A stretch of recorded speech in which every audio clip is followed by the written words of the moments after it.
faire, on veut faire la promotion de l'apprentissage. En revanche, je tiens à porter à votre connaissance qu'aujourd'hui, un apprenti, ce n'est pas gratuit pour le patron. C'est pas gratuit, et c'est normal que ça ne soit pas totalement gratuit, mais à un certain moment, ça prend quand même un petit peu des proportions qui me semblent exagérées. Je vais vous donner deux exemples.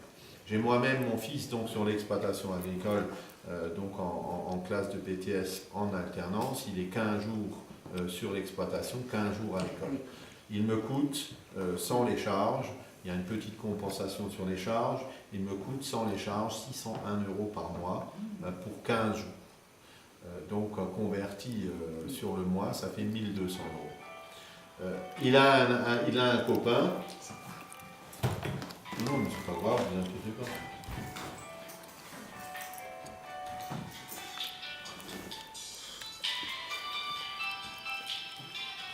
J'appuie sur le bouton. Voilà. Les anciens, ils ont du mal avec Il les va portables. pourquoi je veux pas lui répondre, c'est le fils de Guirvet. Ouais. C'est que le papier. Il a également donc un copain dans sa classe qui, lui, par contre, avait fait un apprentissage déjà donc pour passer le baccalauréat. Et donc, lui ne touche pas 601 € par mois, comme mon fils, mais il touche 980 € par mois, pour 15 jours dans les mêmes conditions. Donc ça veut dire, en d'autres termes, si j'arrondis un tout petit peu, il coûte à son patron 1000 € et il est présent 15 jours dans le mois. Donc ça commence quand même à prendre quelques... Je pense que ces chiffres parlent d'eux-mêmes et il me semble que ça peut être dangereux.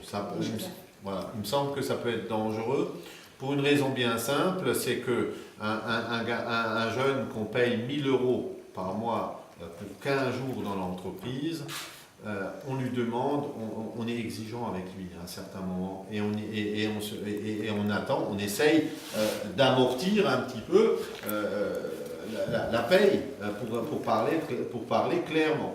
Et donc là, c'est quand même des jeunes qui sont en apprentissage. On ne devrait pas en attendre la même chose qu'un salarié, mais si à un certain moment ça coûte aussi cher qu'un salarié, ben on en attend pareil. Et c'est ça justement qui me semble essentiel. Et bon nombre de patrons n'en prennent plus. Je crois que ça également, il faut le dire, dû au coût, mais également souvent à la compétence des jeunes. Quand vous êtes obligé de débourser 1000 € par mois et que vous avez un jeune qui n'est pas motivé et où il faut tout lui dire et où vous ne pouvez pas lui faire confiance sur quoi que ce soit, ça devient compliqué, ça devient de la main-d'œuvre très très chère. Et je pense que ce n'est pas l'objet de l'apprentissage, d'avoir une main-d'œuvre, enfin de générer une main-d'œuvre aussi chère. De plus, ça génère également, donc sans faire de répétition, mais je crois que ça génère surtout également un décalage entre le jeune qui est formé à l'école et celui donc qui est formé à l'école et qui coûte de l'argent à ses parents, et celui qui est effectivement en entreprise et qui a effectivement un niveau de rémunération quand même très très important. Des questions peut-être à ce stade? Non? Ok.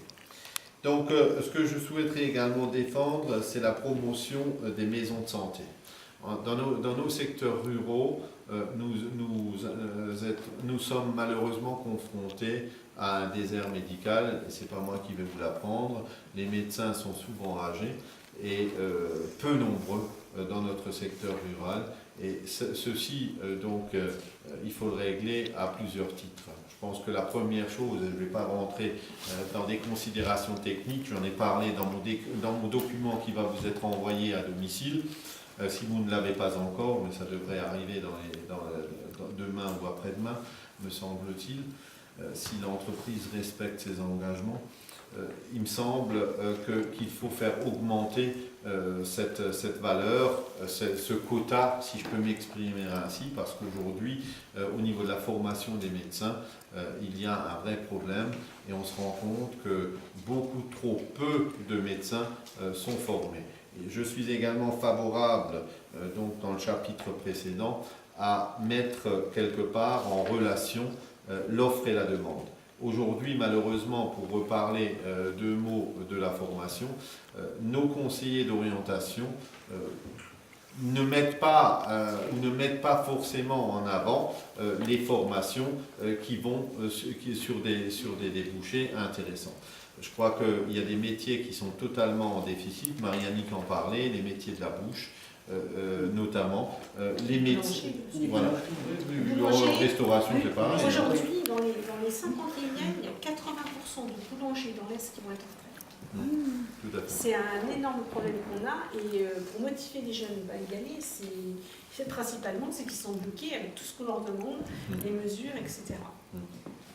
Et donc il en est de même pour les médecins, pour ne citer que ces deux exemples, et moi je suis favorable à ce qu'on mette effectivement en adéquation l'offre et la demande en termes d'emploi, parce que former des gens dans des domaines divers et variés où on n'a absolument pas besoin, qui ne sont pas employables, ça arrive trop souvent, et comme je le disais précédemment, avoir 1,5 million d'emplois non pourvus dans un pays où il y a 6 millions de chômeurs, ça me semble pas forcément une bonne gestion, et c'est à faire évoluer.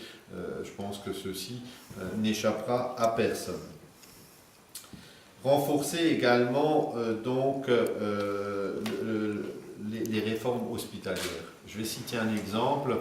L'exemple que je connais le mieux, c'est que la ruralité est souvent le parent pauvre dans ce domaine. Et je vais citer le domaine de la psychiatrie, étant donné que je le connais assez bien, vu que je siège au conseil de surveillance de l'hôpital de Lorquin. Systématiquement, depuis de nombreuses années, on essaye de nous déshabiller et de nous emmener les services à jury. Donc, très clairement, on nous prend des services, je vais dire n'importe quoi, des services, on nous prend peut-être 50 lits et puis on en rend 40 dans une autre spécialité. Ceci au nom de la modernité, au nom de la bonne gestion et autres.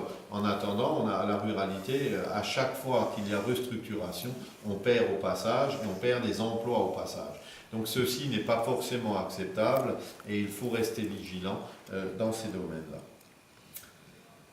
Voilà ce que je voulais vous dire en ce qui concerne un petit peu le programme. J'insiste bien sûr une seconde fois par rapport à l'idée de donner la parole aux citoyens, de donner la parole aux acteurs ruraux, aux citoyens très clairement. Donc je pense que le rôle du député, c'est emmener à Paris la bonne parole, mais surtout la parole des citoyens au niveau des sujets divers et variés. Bon, j'ai juste une question. Mais bien sûr, allez-y. Toute simple. Oui. Alors, j'ai lu d'autres fascicules. Alors, personne ne parle, mais c'est juste en passant comme ça, en survolant, de la culture, par exemple. D'accord. Ouais. Vous n'avez rien mis dans votre programme? Non, j'en ai rien mis. Tout ce qui est culturel, pour un peu, parce que les gens, c'est de la morosité, par exemple. Bien souvent, la partie. Il n'y a rien pour la culture. Alors, bien souvent, la partie culturelle, à notre niveau, elle est gérée par d'autres instances, notamment par les communes. C'est également géré par le département. Le département aide tous les festivals, notamment le festival de Fénétrange, le festival de Falsbourg, également le festival, un certain nombre de festivals, Moselle, Noël de Moselle. C'est le département. Voilà, et ça c'est un petit peu encore le métier du département. C'est pour ça que j'en ai volontairement pas parlé. Non, mais voilà. Il n'y a pas de goût. Parce que c'est assuré par d'autres organismes. Le député est là pour faire voter les lois. Ça ne rentre pas dans Bien sûr, il peut y avoir des choses ponctuelles qui soient soutenues directement par ministère de la Culture, ça c'est sûr, mais l'essentiel est assuré par d'autres instances. D'accord. Voilà. D'autres questions? Tu voulais pas en poser une, non? À la fin. Voilà, des choses qui vous choquent, n'hésitez pas à le dire.